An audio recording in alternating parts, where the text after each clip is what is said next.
I just want to say thank you for everybody coming. It's greatly appreciated. I asked our state representative, Chris Aniskovich, to be here, who has supported the House bill that's in the House already, and he signed on to it, and I'm sure he was getting some grief, but I just want to, I support this man 100% and what he's done for us and his hard working stuff. And then when it gets to Senate, we'll have Christine Cohen come. But I just want, have Chris answer any questions that you have. And also, the one thing I'm going to ask Chris, because again, please support, is what can we do to get, and I don't want to say this side or that side, or to get more people that come from this community that can sit down and talk to Republican leadership, who are very good and staunch Republicans, and to convince them to support the bill, not only in the House, but also in the Senate, because that's important for us to get it across. So if you're going to answer that question, and then afterwards we'll give and take, and I have some other information for you about this bill and where it would come up. So Chris, I want to say thank you very much for coming. It's appreciated. Thank you, Bill. You got it. So thank you to Bill, obviously, for always being there and kind of keeping me up to date on what's going on here, and always, asking me to come out and talk to everybody here. So thank you all for coming. It obviously is very important, not only for your community, but for us as a state. This issue isn't just here in Beechwood. This issue is throughout the state. And the problem becomes, how do we do and what do we do in order to make things work? So as you know, initially at the beginning of the session, myself and Christine Cohen introduced bill number 763. And that was a bill for mobile home parks. That bill was sort of worked into another bill. So then now it's come to 5428 and 511 or 5111, which is not unusual. That happens. So it's the negotiation between the Republican side, the Democratic side, Senate, House. They all work together, and this is where we've kind of landed right now. Excited that I got a public hearing. As Bill stated, I might have taken a little bit of grief as it relates to sponsoring and supporting this bill. My understanding and my feeling on this is it's not a political bill. Okay, this isn't a political statement. This isn't Republican versus Democrat. We talk a lot in Hartford all the time about housing, about affordable housing. It's one of the biggest things and the biggest concerns that we have in our state. Children that want to stay here, but they can't because it's too expensive to live here. A lot of the other things, obviously, that come into that are the energy prices and everything else that goes, in conjunction with that.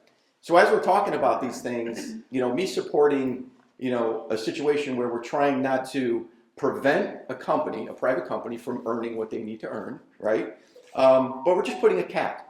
We're trying to put a level on a number. We talk about, and a lot of the conversations up there, we're talking about rent caps.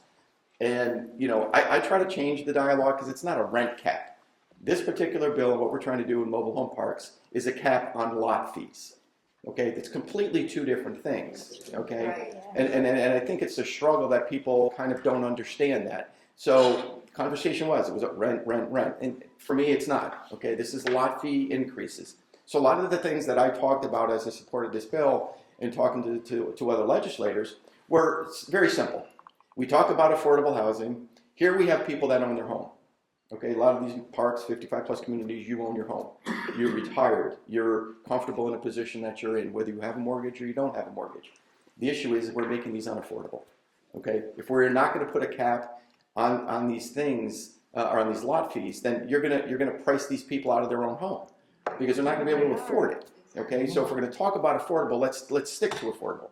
So they pick and choose, and that's the political part, and that I hate it, quite honestly. I'm not a very political guy. I'm a very moderate.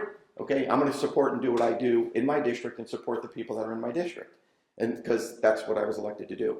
I wasn't elected to just be on one side of an aisle. So I promote the fact that I want to be in the middle, want to work with both sides, and want to make sure that we're going to do what's in the best interest, not only of our district, but in the state, because that's my job as a state rep. So, the dialogue itself gets kind of, skirted sometimes about what they really want to talk about, making it, seem like it's a rent cap. So, keeping the dialogue, to the point of really what it is. It's a lot fee that we're trying to make sure that people can afford to stay in a home that they're in. I made a comment at one of the meetings in the discussion that we had with somebody that was in the public hearing, and I think it was Bill, I asked him a lot of questions because obviously he was there. It was put yourself in a position that it's your mom, it's your dad, it's your brother, it's, somebody in your family, and you sit there and say to them, hey, listen, you can't afford to live there anymore. And what happens if those people don't have any place to go? What if they don't have family? What if they don't have somebody where they can go? Okay, so that's what I think about. And that takes the politics out, and it makes it real life. It makes it understanding to know that this is real life. So as a state, I think we need to do more. If we talk about affordable housing, let's talk about affordable housing. This is a section where it is affordable, and let's keep it affordable. Let's make sure that we're not going to be putting, allowing, I should say, increases in order to, price these people out of their house. And don't forget, the lot fees go up, the sales price goes down. It's mathematics. People can't afford to live here. I mean, that's very simple. So they try to make it political and get everything, it's free market, everybody should be able to do what they want. And I agree, fully support it. But the fact is that this is a private company, and let's face it, we all know, the disturbing part was when you sat there at one of the meetings and they told us that their CEO makes $10 million a year. $40 million in the last 4 years plus bonuses. So, That's why it gets supported. you kind of have to look at that as well, because you're sitting there, if the free market, that's free market, all right, because he's making a good living. But the fact is that his company itself is instituting policies that affect other people. So that's sort of the big picture on it all. The question as it relates to what do you guys do? Same thing you're doing. You got to be vocal. You got to make sure that when these things occur, you got to, the testimony can be written testimony. And so I know Bill's a big proponent of that, and he's testified up there. And submit letters, submit your, what you go through, submit why this is negatively affecting you. Those are the things that make it real life, make it personable, so that people understand, legislators also understand. It's not just a bill that, what we should be doing to prevent something. So we're not preventing them from making money. We're not preventing them for making sure their shareholders make their money. Listen, it's free enterprise. I get it. But the fact is that when you want to talk about legislation, you talk about it on how it's going to impact the residents of your state. If it's going to have a negative impact on the residents of the state, it's a problem, at least for me. Can't speak for everybody. And yes, as my party goes, yeah, it's, they want free market, they want to make sure, and I did. Took heat, and quite honestly, I'm not going to apologize. I represent my district, I represent the people in my district, and I won't apologize for something that I support that benefits them. So, and that's what you need. Quite honestly, that takes the politics out of it. We're a one-party system, quite honestly, in Hartford right now. We are a one-party system. They have majority, they have a supermajority, they can do whatever they want, whenever they want. They control everything. So just so we kind of understand where we're at, the proposed bill went through committee, got a public hearing, which is a great step, so that at least it's open up to the public. At that point, it goes through a screening process of whether or not it's listed to move forward. And the ultimate goal is to get it to on that kind of screening list of proposed bills, and that goes to to the floor, but then getting it called to the floor. So we get the bill as far as we can get it. Ultimately, at the end of the day, when we really go into session, nonstop is end of April, we go in for 3 days. And then May, pretty much May, we're there every day.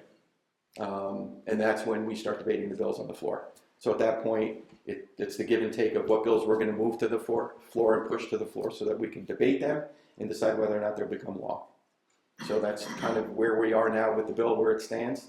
So we just have to kind of see what happens. You're still vocal about it, you still talk about it. When people have questions, comments about it up there, we still talk about it. You got to keep it fresh in their minds to know that it is an issue. So for me, lot fees, yes, are an issue, and I just want to make sure that we're making things and continue to make things affordable for the people that live in these parks.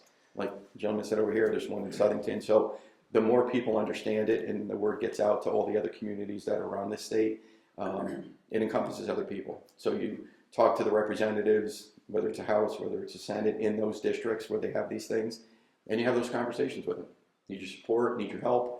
Because it's impactful. These decisions that we do or don't make are very impactful on people's lives. And if you're not going to allow it to work through it and to do something, then we're left with a lot of problems. So, that's sort of how the bill works, where the bill is, where we are now, how I feel. So if you guys have questions, They're on YouTube, so be nice. We so appreciate your support of us. That means a lot. And I was the last person to testify on that day at 8:30 p.m. And I was grateful it was not at 12 midnight. So right now it's open to discussion. Mhm. What is the likelihood of it coming to the floor? Really couldn't even tell you. What would help get it on the floor? Just to continue dialogue, continue to contact the legislators in your district. Obviously, myself, Christine Cohen, she's on the Senate side. I know she's supportive of it. We've worked together, again, bipartisan. I don't care what party you're from. We worked together, and we were the ones that first came out with the initial bill that we introduced. So, I know that she's supportive of it. I'm supportive of it. And that's basically what you just kind of have to continue to do. At this point, you can branch out to talk to more legislators, because at this point, the ranking members of the committees are the ones that screen the bills for the movement. So you got to the point where it came out of initial screening out of committee, and then it goes to the House screening, which means those are the bills that we will then propose to bring to the floor. And then once the bills come out of committee, they're all open. So those bills, and this is a long session, so there's a bazillion bills. But those bills are all eligible to be called on the floor on any given day at any given time. And we don't know. So when we go up there and we're in session, we're not told until that day, that moment. And the unfortunate part is that, that's the political part about it. It's like, well, we'll give you this bill, we take that bill. I mean, that's what goes on with leadership. That's above my pay grade. So the leaders of both parties, the majority, minority leaders, discuss those and talk about it. And the deputy leaders, they all get together and they have the conversations about which bills they want to bring to the floor for debate. So if we're to help in the process of getting it, obviously both you and Senator Cohen are in favor, then how do we know who on the House Screening Committee to contact? Well, it's the leaders of each parties. Okay. So the minority leader, obviously Vin Candelora, the majority leader is Jason Rojas. But those are the people. And you can go on the website and you'll see the leaders and deputy leaders. And, those are the people that make those final decisions.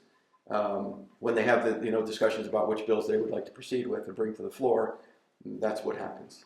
Thank you. Anybody else? Bob, you had a few things you wanted to say. Oh, Bob, you're getting called out now. Yeah.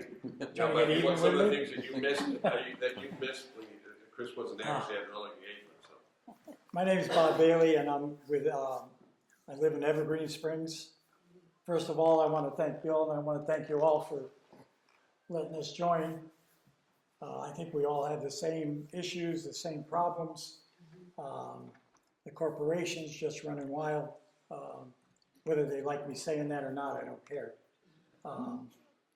I really believe that there's, number one, there is no checks and balances out there.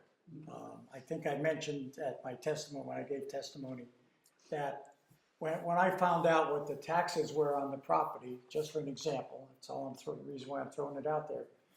When I found out that the taxes for Evergreen Springs was $95,000 a year.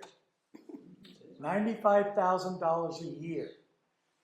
That takes us, I'm going to spread it, 6 or 7 weeks to meet that goal. Wow. 6 or 7 weeks. So when you think about that, let's just say less than 2 months. So for the next 2 months, 10 months, not 2 months, all that money is going into the coffers. And we've heard it more than once that they got to keep their investors happy. And I don't think there's too many people that haven't heard that statement. And again, the rent part of it, Chris, I just want to throw this out there just to give an example. And I know we're at a different rent scale. And I think we finally got it across, and I think Bill will agree, that there's a lot of misunderstanding about, they keep comparing us to apartments. Yeah. And we've always said that, no, it's not the same thing. No. We got the land that we pay the rent for, and maybe wells, or maybe septics, or whatever else is thrown in there. It still don't add up to what we're paying. And everything else that goes along with that. But yet we're responsible for that lot. Whether it's grass, whether it's they want you to trim your limbs. And if you're not careful and don't watch your leases, every once in a while there's a small change in there. And one more thing, and then I'll be quiet. The other thing I wanted to bring up, and I don't know how it works in Sun's Parks, our park, and I brought Laura here, she moved in July, just for an example. She moved in July. Do you mind telling what your rent was when you moved in? Not at all. It was Go. $880. She moved in at $880. The ones of us that were already there were paying $778. Okay?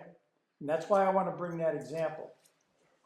What they're charging that additional funds to somebody moving in is totally ridiculous. I don't care if it's administrative cost or whatever it is.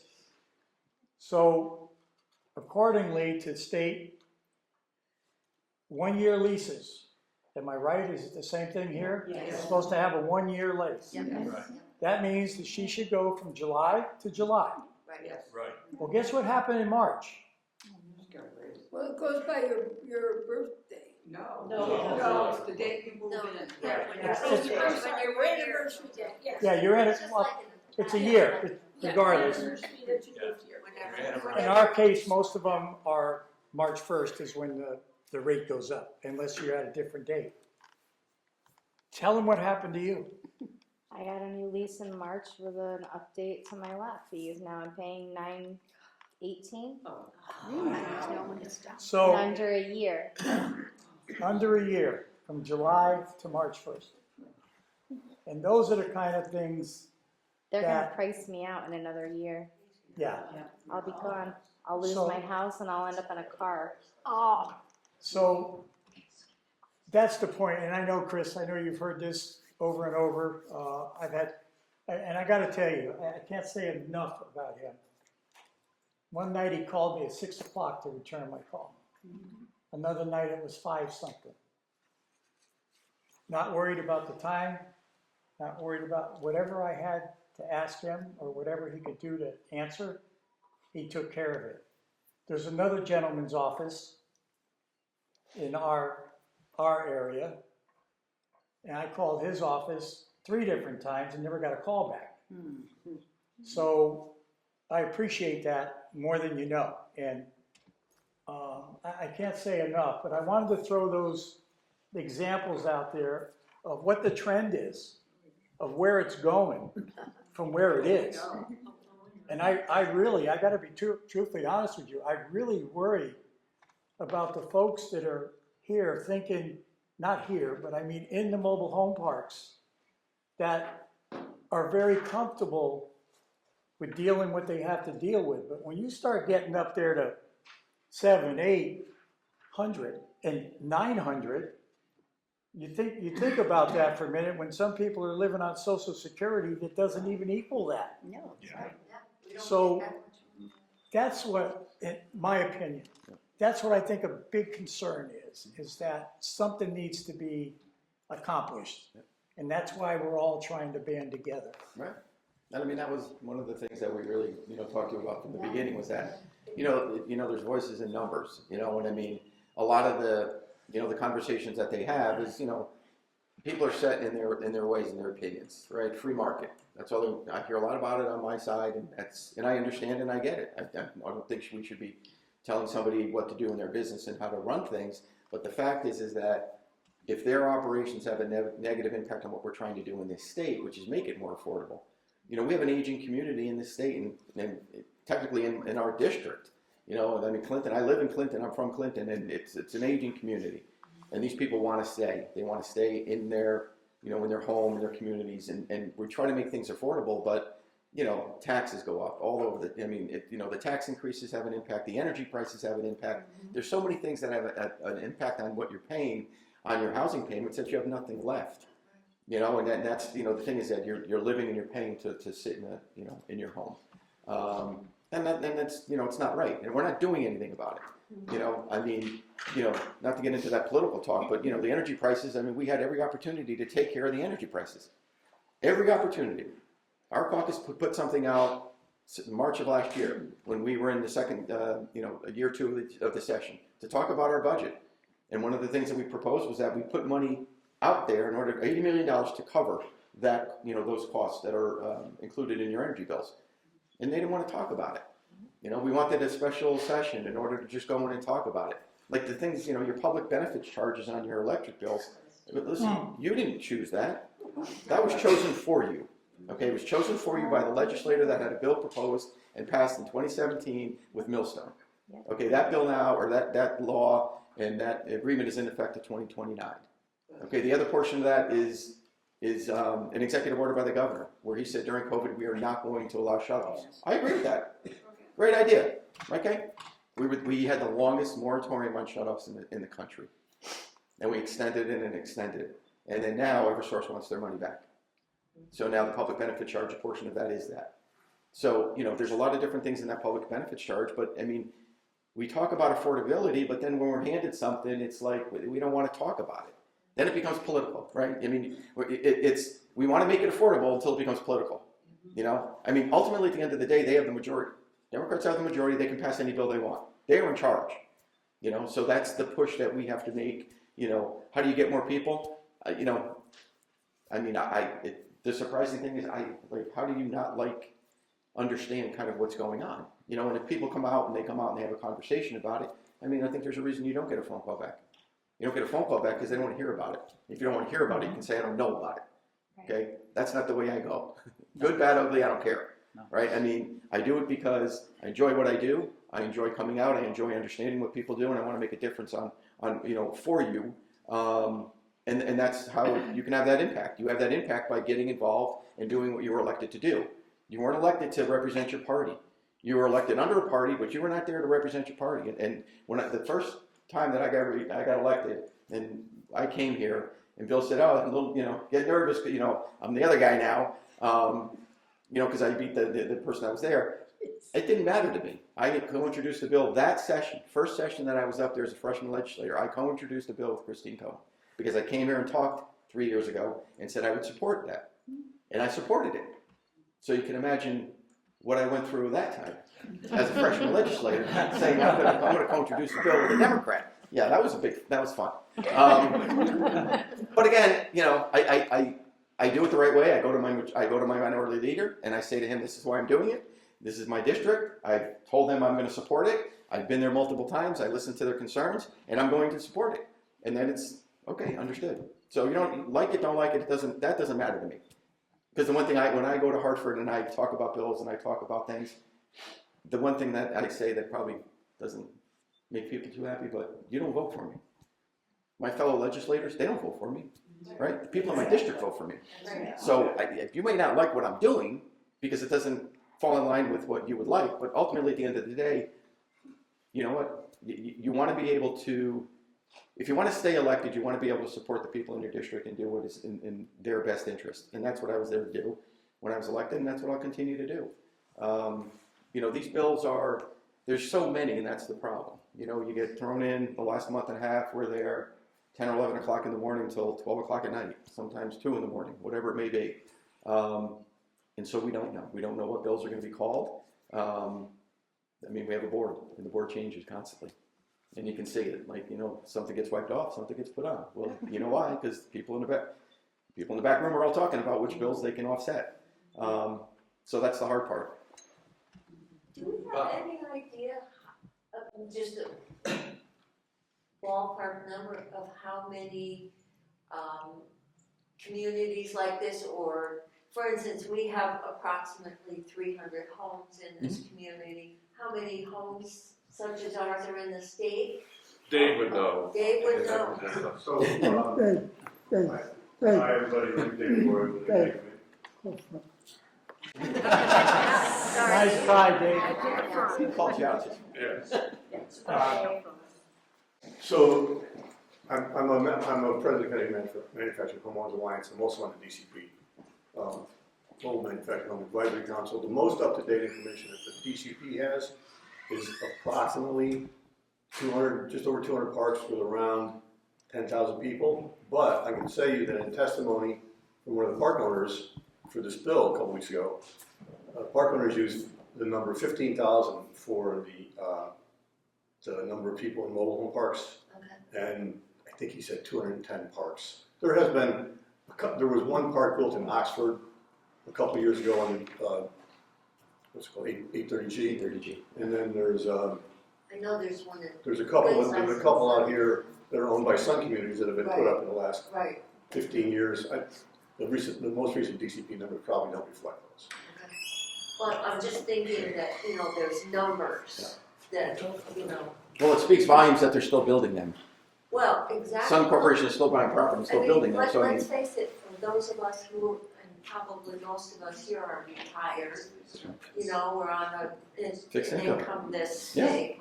We can't for myself, we could not maintain the big home we had. Right. We just couldn't pay the taxes and whatnot, all the upkeep and so on. So this was a wonderful alternative for us.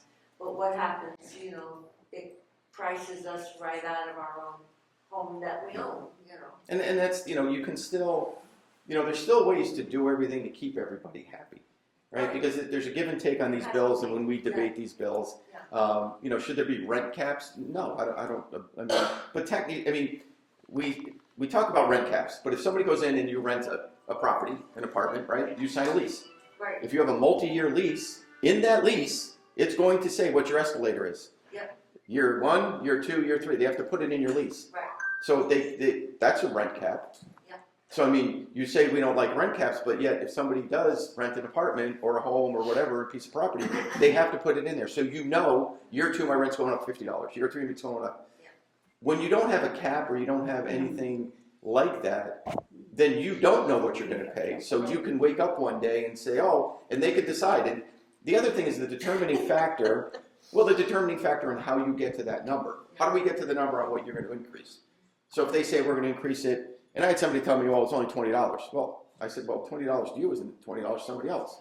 Right. So shame on you for, making that assumption that you don't think it's a lot of money. You don't know what anybody's financial situation is. So, if you don't want to control it, but you want to just navigate that system so that you make sure people can still be in a property that they went into because they got out of a bigger property, but they want to stay in their community. They want to stay in the state. They want to be close to grandchildren. They want to do whatever reason they want. But, so it's not preventing. And I think a lot of the things that when we had this public hearing and the gentleman from Sun came up, and talked, they really didn't give any reason why. And because at the end of the day, what negative impact would it have on a company? So it's hard and difficult sometimes to understand. I certainly understand and believe in free market. Okay, that's just the way the world works.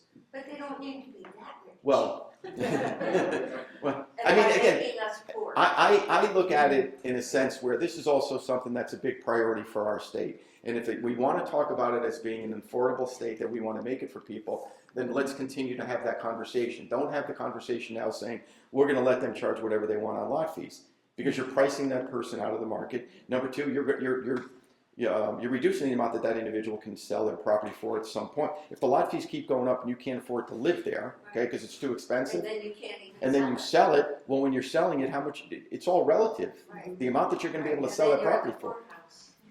Right. So then what do you do? And then what do you do?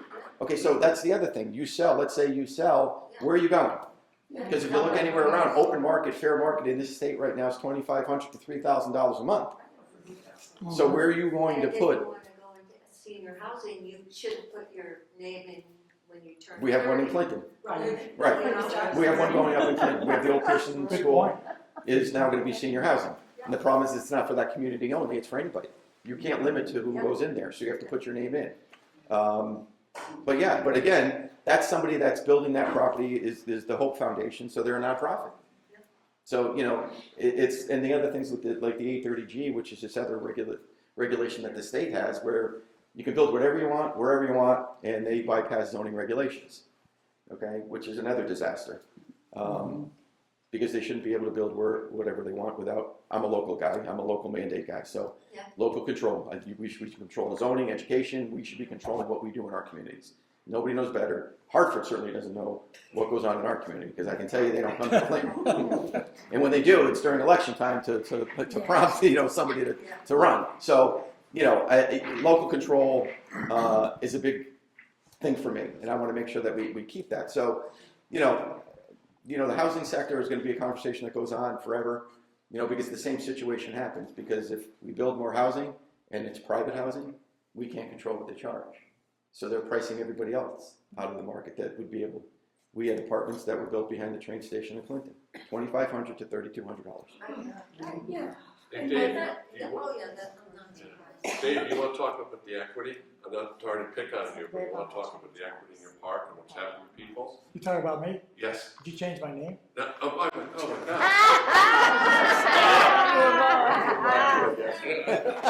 All right. She was just gonna ask me, I thought you were I gonna got to take stop. privileges. Who is that guy? I know you were looking at me, so I said, well, I'll take that shot. Yeah. Get even. Yeah, it's really, we had an example in our park that I know for a fact that someone ended up reducing the price that they were asking by at least $30,000 because of the land fee. Because if you're, and I could be wrong, but if you're up over $100,000, unless you got a big wallet, you're gonna have to finance that. And when you finance that, that's added on top of your land fee. So it makes it twice as hard. So when people look at the land fee in our area, for one, I hate to use that for an example because it's on the high side. I think we're RHP, and I'll use their name. I think they're either first or second on the list as far as the amount of rent they charge. And it really gets frustrating when you start thinking about selling your home.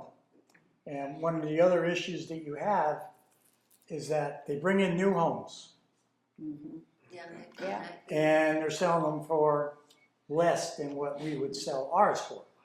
Yeah. That's number one. But the very big one was we had 8 vacant homes sitting on our property. That was just ours, 8 of them, overrun with whatever was living there. They'd been there forever. So we did a petition. It was kicked back to give the owner time to respond. So it had to go to the owner. It went to the owner. Lo and behold, the 8 ended up going away. Now here's corporate complaining about money. They don't have money to do this, they don't have money to do that. And I'm going to throw a number out there, and please don't quote me. There's either 4 or 5 of those lots that are still vacant. And that's the responsibility of the community to keep them up. Well, you all know that's not happening. So I guess my point is over here they need money, but over here they're going to leave this vacant. So people that have been in their homes and they're trying to sell them, now they're competing with a brand new home. And we all know that for a lot of people it is affordable if it's within reason. But now you're competing against a brand new home. And it's a lot less than what you'd probably ask for your own. So there's a whole bunch of things that come into play.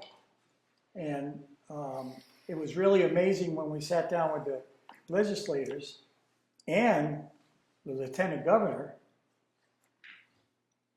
for them for us to believe that they didn't realize what the land fee was, because they were all on the same spot rent, They looked at it as rent. So when they looked at the land fee, they were looking at it, well, where else you gonna live for, well, in our case, where else you gonna live for $800? Well, you're missing the whole point. You can't mix those apples and oranges. I don't care what you do with them. So, I mean, that's just more of the same stuff. Did I miss something you wanted me to? No, you're perfect. I was gonna ask Heather to jump in, and she's an RHP person, you know, what she went through with that. Oh, God, yes.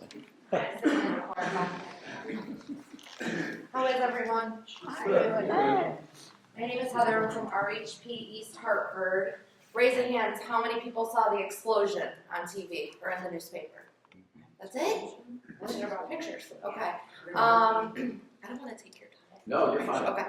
So back September of 2024, again with vacant lots, RHP was disposing of a vacant trailer. Make a long story short, hired a very shoddy contractor, hit a propane tank, and caused a very large explosion in our park. 4 homes, well, one home was completely destroyed, 3 other homes were affected. Lady did actually end up losing her cat and her home because of it. We were without water for 11 days after that. I don't know. I was on the news after that, and then there was a big committee meeting in East Hartford.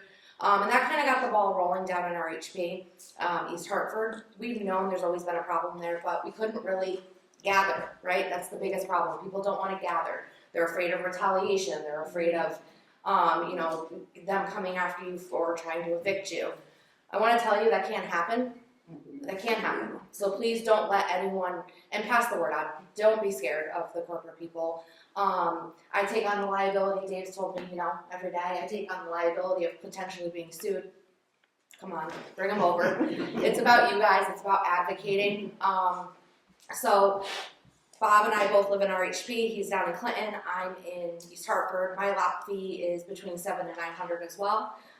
We have no amenities there. We have no swimming pool, we have no basketball courts, we have nothing. Everything is a la carte. We take care of our lawns, we pay for kerosene, propane, water. I will tell you, when I did have a mortgage, I was paying $1,800 a month. That's not affordable living for 900 square feet.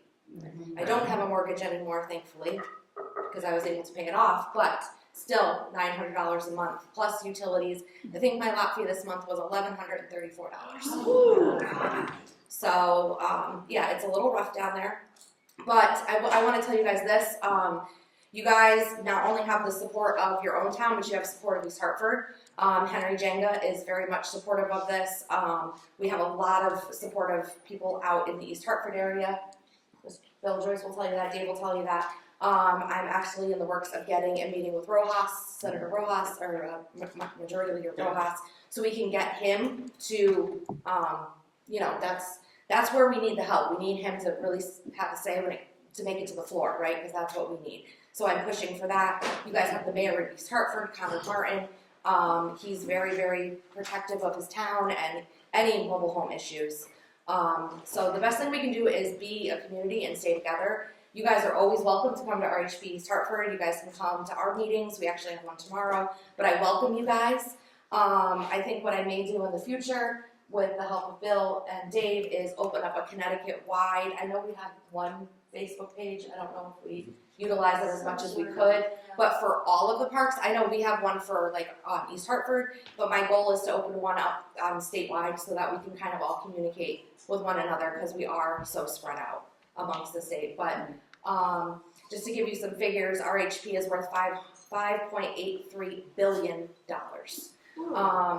And just to throw out there quickly, we just found out that they're charging, I can't get into it too much, but do you guys all pay propane, kerosene separate? Okay. Are you guys metered, or do you have your own tanks? You have your own tanks, okay. So we are metered, which means our lines run underground, and we have meters on the back of our houses. So I'm going to tell you right now, we've just found out that we've roughly been charged around $383,000 a year over. So that is something And where did that go? Yeah. to the pockets of them. Yeah. Yep. Yep. So do they supply the gas or whatever? Yes, so there's two 15,000 gallon tanks, one in each park. We have 492 trailers, so we are, I believe, the biggest park in Connecticut, give or take with ELS, North Wyndham. But we have 15,000 in each park. The pipes run underground. There's meters on the back of the houses. It's up to the maintenance men to read our meters and report our reads. We also have propane tanks, one propane tank per 7 homes. So that's also metered. And then our water is okay because our water is MDC. But yeah, we found out that they've been hiking the gallons up per meter reading.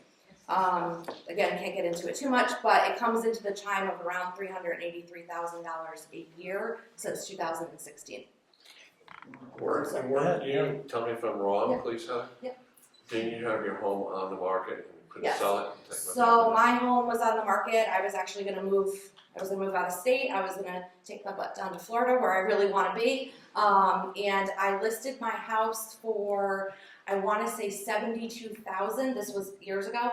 And based on the offers that I was getting and based on the lot fee, I would have taken around a $30,000 loss on the home. So that I had to back out and I moved back in. I was actually living in an apartment at the time, so I could show it. So I was not only paying an apartment rent, I was paying a lot fee at the same time, just to try to get out. But that didn't work. So, but I just want to let you guys know, you guys have support not only here in Killingworth. I came from East Hartford down here. I'll come back anytime you guys want me to.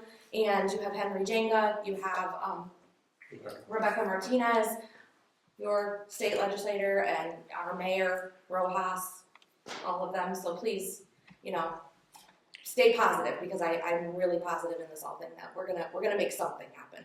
It may not be exactly what we want right off the bat, and we have to be mindful of that, but it's gonna be better than what it is. So, Dave, you want to talk about the class action? Oh, I'm sorry. You mentioned about trying to resell your place. Mhm. Now, I've been here forever. I've been here like 46 years. So my place is 54 years old, okay? And it's a mobile home. It's a trailer, okay? I can't sell it. The thing is, it would probably cost more to get it up to standard than I could get back for it, and they got these big places going in $250,000 a pop. And if I got priced out of here, I wouldn't even have any equity to go anywhere else, okay? I would go out of here essentially thank you. broke, Me too. okay? Me too. So I'm stuck, I think we all are. And if I got priced out of here, where am I gonna go? I couldn't sell my place to get money to buy somewhere else, say out of state or Florida or wherever now. And I'm sure there's a lot of other people in the same boat that's got the old units. And I mean, everything's functional in my place, but it's old, it could use linoleum, which I'm not gonna do. I'm 72 years old. Linoleum's gonna last long, new linoleum lasts longer than I would. If you can still get it. But, Yeah. so we're kind of captive. Yeah. We're stuck. And it's not like an apartment where you can turn around and, they're charging too much, I can move out. Where are we gonna go, Even if I can move this thing somewhere else, where am I gonna put it? Did you happen to submit a written testimony? No, You should. I wrote, Yes, you did. You sent me an email and I was able to Because that's get the it. kind of story they Yeah. need to hear. Is It was a the little real different, life but- stories. yeah, well, I didn't send them that story, but. You should Yeah. send another one. There's no cap on how many written testimonies you can send, Oh, and they're still open. According to Senator Lamar, Yeah. Chair Lamar, they're still open. thank you. You can send this Bill, minute. you can tell me where to send it. You got it. Okay. Bill, tell me where to go. Bills are always a work in progress until they get called to the floor. Yeah. So the bills, even though that they came out of committee already, the bills are still negotiable. Still, yeah. So I mean, it's still, it's a moving document that they can change certain things, and there's a give and take that happens. Just because we testified didn't mean it's over. Right. Yeah. That's And just I one feel part like of it. if we could at least flood them all with our stories and our issues, that, somebody will have to read it and listen and say, oh. Jackie, please. Chris, so we've been talking about all the people that we have support from, and I know that we've got a lot, but we've got that group in the housing committee who still is not with us. So how are we going to get past people like Sampson and You're Luxembourg? not. What? You're not. You're not gonna. Okay, I mean, that's the honest truth. all right. You can, I mean, the thing, listen, he's in my party, but the fact is that people are set in their ways, free market, let everybody do what they want to do. They should be allowed to, charge what they want to charge in that. And that's what I talked about, the difference. Difference is if you don't have anything in your community, then what does he care? You know what I mean? And that's how it really is. I mean, things that become impactful to you as a legislator are things that are in your community and in your district. So those are the things that you fight for. At the end of the day, we don't need everybody, right? We don't need everybody, in order to be supportive of this bill, okay? At the end of the day, the bill, and listen, it comes and goes as the Democratic Party comes and goes. I mean, if they have support with that, along with some, the benefit is that if you have a little bit more bipartisan support, it's a little bit easier to get it to the floor, Right. okay? If it's just a, and so I guess that's kind of where we build. You're not going to get everybody, right? And I mean, it's going to be hard. I mean, if I'm the solo guy out there, then I'll be the solo guy out there. But the fact is that the groundswell that you need to have would be all legislators, right? And whether you want to agree or disagree, then that's up to them to do it. But the more people you talk to about, these are the stories that I say to people that's, let's not talk about the numbers, okay? Because the numbers are the numbers right now. Yeah. The thing is that the stories that people have to tell that affect their lives, okay? The fact that we can't stay in a property that we own because lot fees are going to a point where it's becoming unaffordable for us to live there. And then what do I do? So then at that point, your only option is to sell, make no money or make a little bit of money and move to another state where taxes are less, where the expenses are less. And the problem is that people don't want to do that. People that have families, people that have Right. It's a grandchildren. lot of money. But It's a lot of, right. legislators like Sampson or landlords don't care about stories like Oh, no, they that. don't, you're right. Yeah, But again, that's kind of, right? I mean, that's a special interest right there, right? Yeah. I mean, if that's what your job is, I'm a landlord, I don't want to, and again, there's the misconception. That's right. The misconception is, he's worried about rent fees. Right. We're not talking about rent fees. This has nothing to do with an apartment, it has to do with something that owns a single family home, I want to rent it. Rent it for what you want.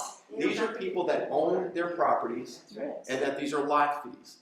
And the lot fees are what is pricing this out to be non-affordable. That's the conversation. For people that sit there and say, I don't want to have it because of when the dialogue is rent, you're missing the point. This isn't about rent. And if I own a home, nobody should be telling me what I can rent it for. And I agree with that. Listen, if you wanted to move out, right? You wanted to move out, you own it, you want to rent it, you're going to get as much as you can, right? To cover your expenses. Okay? No, that's free market. This is not what we're talking about. This is a different dynamic. This is the mobile home park sector is completely different. Right. Because you pay lot fees. You don't own the land. But Right, has you rent that them. point gotten over to them? No.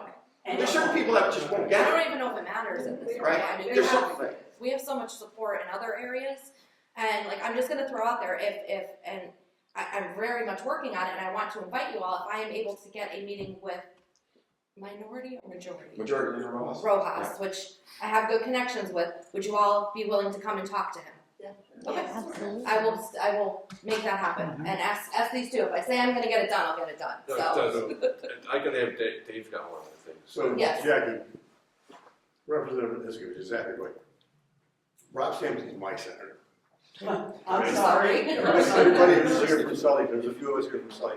He's our today's senator. Yeah. We're not getting him, but as the representative mentioned, the Democrats right now have basically a 2-to-1 majority. And what has to happen is that all the bills that Chris mentioned, there's a lot.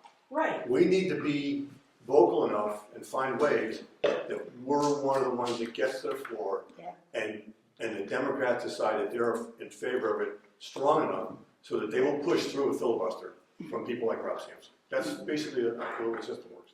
And, we're further ahead than a rent cap bill from 2 years ago. We never even got out of it. We've already taken the next step. And mostly that's because we got tied up with the tenants unions 2 years ago. Exactly. They're different. They are different than us. And then rent cap, it's probably not constitutional, but here I don't want to use scare tactics, but I think you've already been scared a little bit.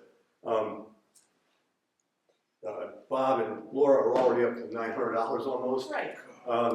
I can put you in contact with RHP Properties a couple hours from here on the other side of the Hudson River, where they're already up to $1,400, and they don't care. RHP, these kind of companies don't care, and even though Sun doesn't charge that right now, they say, look, we're not charging too much. Right down the street, 5 miles from here at RHP, they're at $900. So we have to find a way to undercut those yardsticks and then the private, the small guys, they say, we're not charging too much. So, and there's one thing Bob mentioned to me about the taxes and how the land fees make it difficult for you to get what you want for your property.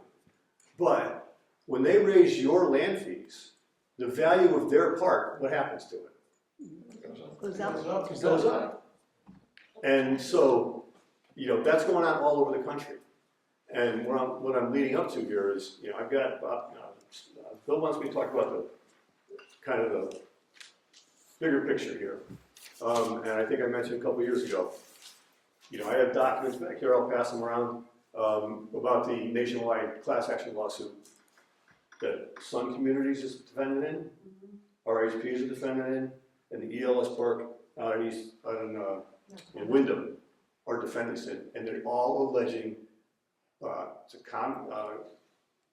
it's a lawsuit alleging conspiracy to price fix using a corporation that, in this case, is owned by ELS, and they're distributing it to every other mobile home park owner across the country, and they jack the rents up for you. You charge this, you charge this, you charge this. I'll pass around before we leave. So keep that in mind. So the goal here locally is to get this bill passed. Everybody needs to, when you're asked to contact your state legislator or you're given a list of people, we had 20 co-sponsors, that's more than we had 2 years ago. When it's time to contact the people on the committee, when it's time to contact co-sponsors, when it's time to contact the Republicans, and there were 8 or 10 of them 2 years ago, who supported right of first refusal, we'll give you a list of people to contact. Coming up, you mentioned this probably towards the end of April, they're going to really start kicking this around. When you get those kinds of lists and you're requested to send an email or send a letter or make a phone call, do it. And share this information with everybody in your parks who's a little on the fence or a little scared of retaliation. Bill, myself, Heather, we've been at this. I mean, I've torched some communities in the press a couple of times. And you don't need to worry about that because they don't want bad press. They've already got a lot of it. We're going to give them some more. We actually had, after the explosion, Blumenthal and Attorney General Tong show up on their property. And let me tell you something, I have never met the owners of RHP. I did that day. So, and we have a meeting with them every single month now via Zoom from Michigan to go over lots of things with the park. But what I will tell you is don't be afraid to reach out to your state reps, to the media, to those are your outlets to use. I know it's a scary thought. They're like, oh my God, they're gonna no. They may try to they've tried to give a couple people of mine a violation here and there. It's hogwash. Don't let it. Don't let it. It's just a scary tactic. But there's nothing they can really do. And it's for a bigger picture. I'm a social worker at heart. I work in a nursing home. I work with people with dementia. So I'm here to advocate for you guys. It's not about the money to me personally. It's about you guys and the disabled and the veterans and the seniors and I'm a whole different generation, right? I don't even know what am I, millennial? I don't know at this point. But I'm 37, but it's the next generation, my mom and dad, right? And my grandparents. Those are the people that we need to help because those are the ones that are the most impacted. And that's the thing, they for instance, in this park, and I know not every park is the same, but this is senior. You can have to be 55 to live here. Yeah. So, they're really targeting a specific group of people. Mm-hmm. And it's hard because, just to throw out there, and this isn't for anyone in particular, but I think you had brought it up, senior housing. Like I work in a nursing home. Our wait list is almost a year long. Yeah. So where's everyone supposed to go in the meantime? If you wanna go into senior housing, you have to put your name in. And then- warning. And I don't know if you're familiar with this, but then CMS decided, okay, we're gonna close 25% of nursing homes in Connecticut. So now they've closed 25% of nursing homes, or they're on the track to, which has alleviated hundreds and hundreds of beds. So now, I mean, that's a whole other picture to look at too. There, you know, there's a big picture here in Connecticut. Yeah, and the picture's not rosy. It's not rosy. I mean, the other issue that they tried to resolve some of this with, when there was some discussions about the bill, I related to a Fair Housing Commission. And so Fair Housing Commission is not a mandate by the state, so it's only for municipalities 15,000 and above. So we tried to do some work they tried to do some negotiation to get that down to a lower number for municipalities with a lower threshold of residents. The issue becomes is that, and again, it falls back to the same thing. Fair Rent Commission has to do with rents. Does not have to do with lot fees. Right. So they had no purview over that conversation. So whether we had a Fair Rent Commission or not, you're going in and you're talking about something that technically they couldn't really render a decision on. So you know, they're entirely two different topics. And you know, when you put everything together and you continue to talk about rent increases, you know, that's a problem because it's not really talking about really what the situation is here. And that's one of the other things I think that I continue to say. I mean, we keep saying rent. It's not rent. It's a lot fee. You know, talk about what it is. So because people then get discouraged because they understand if you're a landlord, well, I'm not going to vote for something that's going to limit me to what I can charge for rent. And that's entirely different. Yeah. You know, I mean, if you own a property, you want an apartment, you want whatever you own, then your rent is your rent. You have a lease. You can, you know, you negotiate that lease. This is something that is different. And you saw a big difference between, and I don't show, I mean, I'm human, so I have a little bit of sympathy, but you saw during the test, for anyone that watched the testimonies, you saw those privately owned, there was brothers specifically that owned smaller parks, maybe 40, 50 trailers or so, and they were only charging $400 something a month, and you know, they were handling all the maintenance themselves. That's the difference between family owned and corporation, right? Unfortunately, everyone in this room is corporation. So if we were family owned or we were owned by the people that own the land, if we were park owned, if we owned it ourselves, right, we could be able to keep those costs down. But unfortunately, these out-of-state stakeholders come in and they buy up these cash banks. That's what they are. They're cash banks. And I will tell you, RHP, Dave and I cannot figure it out, and neither can Henry Jenga. They're planning to put 200 more mobile homes in RHP East Hartford. I don't know where. In the river. I don't know. Are we going to be a double-decker home? Are we a parking garage? I don't know. But the plan is 200 more. I'd like to cut you guys off, but Chris got five more minutes and he's got to head out. So Okay. are there any more questions for Chris? Because I want to bring up a couple things, facts for him while he's here. Is there anybody who wanted to ask me any questions? Or? I just wanted to thank you very much. Yes, thank you, Talking Chris. with us. Yes. I know that you guys are all in touch with one another, so if you can just give some pointers on who we should contact, how we should do it, what we should focus on, and then he can send it to us. Sure. And then we will do it. And it's like Chris, again, has been $1 million to work with, and he's behind us 100%, and I'm behind him, you know, and I made it very clear. I'm voting for him forever and ever and ever. You know, as long as people take care of us, I'm going to support them. But there's one thing I want to point out to you, Chris, and I don't know if some people heard this. The top 4 years of Jensen rent, the top 4 years, was $33. The top 4 years for Sun, the last 4 years, was $112. And I believe every mobile home park should make a profit. I really do. And Jensen was making a profit when I was looking at the numbers here and stuff like that, with retaining walls, with more maintenance people, and with all the other services we have now. Where the Sun has been charging us at 3.3% above inflation. You know, so when it comes down to it, if the new law went in effect, the rent cap, CPI plus 1%, we would have been charged $18 this year instead of 26. That's how the difference is. So that would slow down Yeah. the increases for all of us. Yeah. But you know, again, Jensen with $7, $10, $12 would charge us, and now we're being charged. I got the numbers right here: $33, $34, $26, $28 in the last several years. So I'm thinking, my sister had a store, and when she bought something for $1, she sold it for $2. You know, so I'm thinking, you know, 20% is a good profit, stuff like that. You know, but you know, 3.3% is a lot higher profit. And the little guys, and I have them here. Forgive me, the little guys who we're talking about, Lorenzo communities, 3 mobile home parks.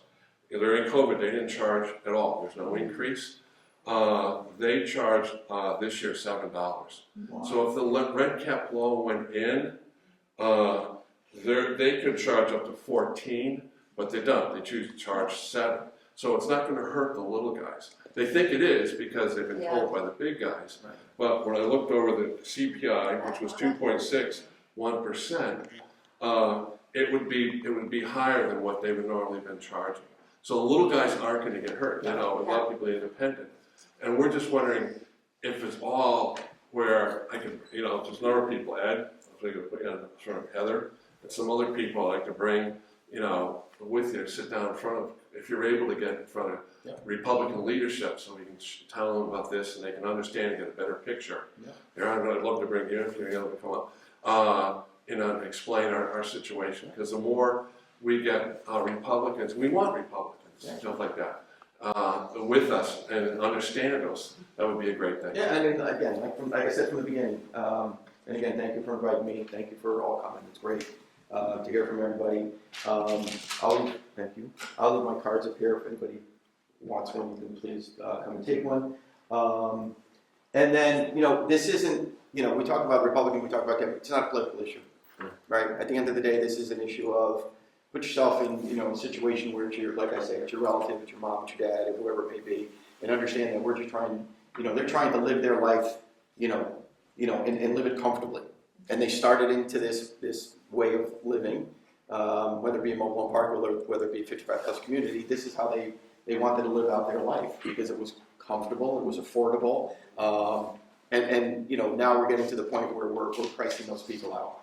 You know, and again, so whether people want to listen, understand it, you know, just want to sit there and say, listen, I'm a free market person. They can do whatever they want to do. You know, well, that's their opinion. You're not going to change it.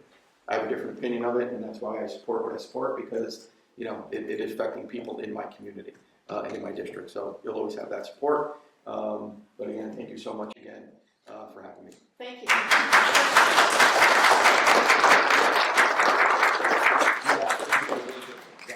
Do you want to say something? I just gave these documents to Chris as well. You know, you talked about the CEO, Gary Shipman, $10 million last year. This document contains a quote from Gary Shipman. It's highlighted in yellow. I'm just going to ask you to take it around. Maybe take a picture of it with your phones. It says on the 3rd page, highlighted in yellow, among our manufactured housing and RV properties, also important to note, and then over 90% of our manufactured home portfolio, we were able to increase annual rents by CPI or greater. Okay, that's why he gets paid $10 million. Okay, so take a picture of these documents with your phone, show them to your neighbors, and then I have another document about the class action lawsuit that's been. This is about the class action lawsuit that's resulting from people like Gary Shipman behaving like they do all over the country. Take pictures of these documents, share them with your neighbors, share them with people on mobile home parks as much as you can, and get in contact with your legislators when Bill reaches out to you. I just have a question. How is that lawsuit going? Probably going. Okay, so interestingly enough, it originated in Chicago. There was immediately, I didn't bring all these documents, but there was immediately a whole bunch of copycat lawsuits filed by antitrust lawyers across the country. So I don't know how many there are, but but there's a whole bunch of lawyers that think it's worth a try to take a stab at. And the most important thing, interesting thing is, I registered as a participant. And about 3 or 4 days later, I get a call, not from the law firm in Chicago, I get a call from a lawyer in New York City who grew up in Sunnyvale and knows all about the process.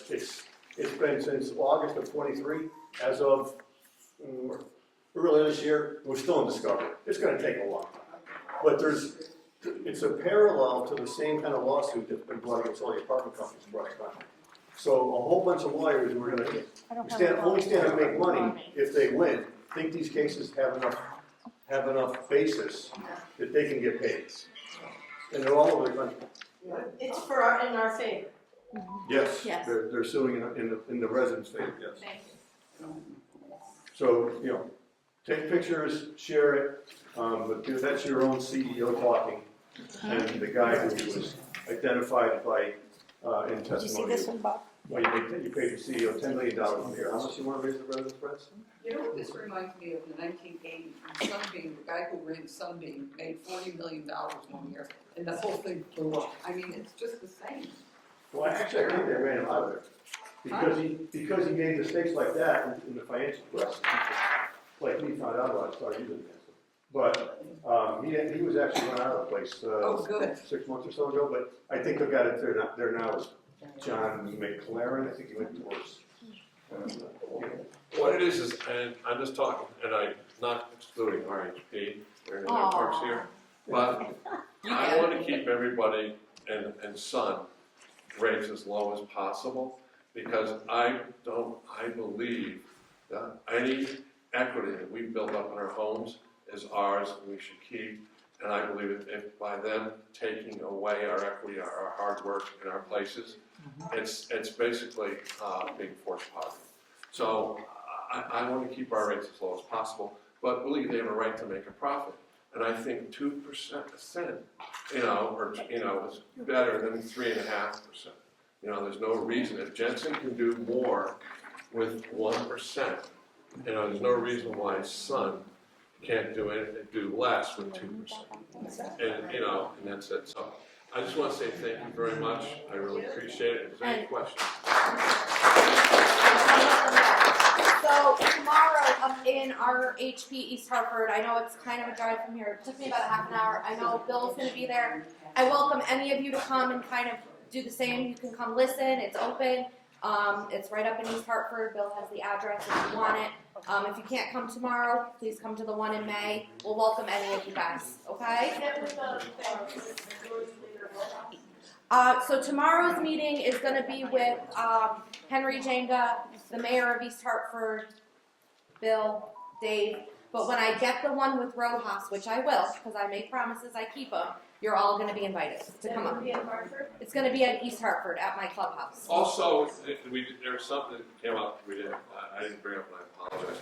We already have meetings coming up with the head of the General Law Committee already, that with his Roland Martin in the Senate, and then we're going to be the House, and then we'll be meeting with the head of the Senate. So a lot of those meetings are coming up. We know about them and stuff like that.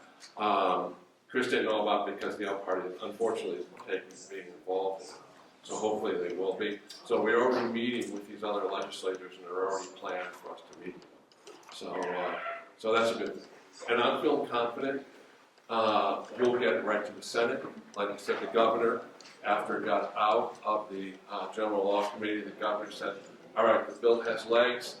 It has legs. I will support it if it gets to my desk. So I'm feeling good about it. I really am. That's it. That's all I have to say. Thank you. Thank you, Bill. Going forward.